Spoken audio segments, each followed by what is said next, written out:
കാശ്മീരിലെ ശ്രീനഗർ നമ്മൾ ഇറങ്ങിയതിന് ശേഷം അന്നത്തെ ദിവസം ശ്രീനഗർ സ്റ്റേ ചെയ്ത് നെക്സ്റ്റ് ഡേ രാവിലത്തെ ബ്രേക്ക്ഫാസ്റ്റ് ഒക്കെ കഴിച്ച് നമ്മൾ സോനമർഗിലേക്കാണ് പോകുന്നത് കേട്ടോ. അപ്പോൾ ഇതിന് മുൻപ് ഇട്ടിട്ടുള്ള വീഡിയോയും ഷോർട്സും ഒക്കെ ആരെങ്കിലും കാണാത്തുണ്ടെങ്കിൽ ഒന്ന് ചാനലിൽ നിന്ന് കണ്ടു നോക്കണേ. ഇത് സോൻമർഗിലേക്കുള്ള യാത്ര നമ്മളൊരു ടണലിൽ കൂടെയാണ് പോകുന്നത്. സോൻമർഗ് ടണൽ എന്ന് പറഞ്ഞിട്ടുള്ള ടണലിൽ ഒരു 5 കിലോമീറ്റർ അതിൽ കൂടെ പോകണം. അത് കഴിഞ്ഞാൽ നമുക്ക് സോൻമർഗിലേക്ക് എത്താനായിട്ട് സാധിക്കും. ശ്രീനഗറിൽ നിന്ന് ഏകദേശം ഒരു 1.5 അവേഴ്സ് എടുക്കും നമുക്ക് സോൻമർഗിലേക്ക് എത്താനായിട്ട് കേട്ടോ. എന്നിട്ട് അവിടെ നിന്ന് നമ്മൾ പിന്നെ പോണി റൈഡ് എടുക്കണം. നമ്മുടെ കാറ് പിന്നെ അങ്ങോട്ട് പോവില്ല. അപ്പോൾ കാർ അവിടെ നിർത്തിയിട്ടതിന് ശേഷം പോണി എടുക്കണം. പോണിക്ക് നല്ല വിലയൊക്കെ പറയും. നമ്മൾ എത്രത്തോളം ബാർഗെയിൻ ചെയ്യുന്നു അത്രത്തോളം നമുക്ക് വില കുറച്ച് കിട്ടും.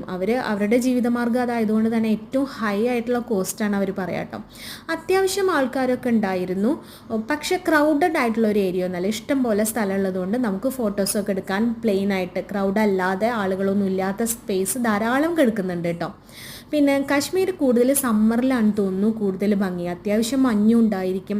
പിന്നെ പച്ചപ്പും മലകളും എല്ലാം ആസ്വദിക്കാൻ പറ്റുന്നത് സമ്മറിലാണെന്നാണ് തോന്നിയത്. ഞങ്ങൾ അവിടെ ഐസിലൊക്കെ കളിച്ച് തിരിച്ചു പോന്നു.